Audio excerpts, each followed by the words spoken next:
کیا تم یہ خیال کرتے ہو کہ یوں ہی بہشت میں داخل ہو جاؤ گے؟ اور ابھی تم کو پہلے لوگوں کی سی مشکلیں تو پیش آئی ہی نہیں. ان کو بڑی بڑی سختیاں اور تکلیفیں پہنچیں اور وہ صعوبتوں میں ہلا ہلا دیے گئے، یہاں تک کہ پیغمبر اور مومن لوگ جو ان کے ساتھ تھے سب پکار اٹھے کہ کب اللہ کی مدد آئے گی. دیکھو اللہ کی مدد ان قریب آیا چاہتی ہے. اے نبی، لوگ تم سے پوچھتے ہیں کہ اللہ کی راہ میں کس طرح کا مال خرچ کریں.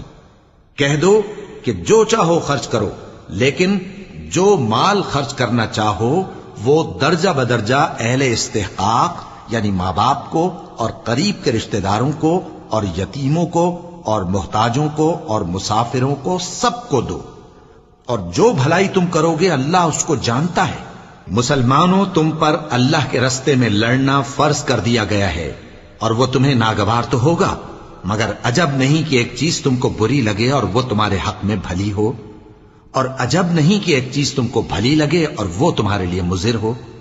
اور ان باتوں کو اللہ ہی بہتر جانتا ہے اور تم نہیں.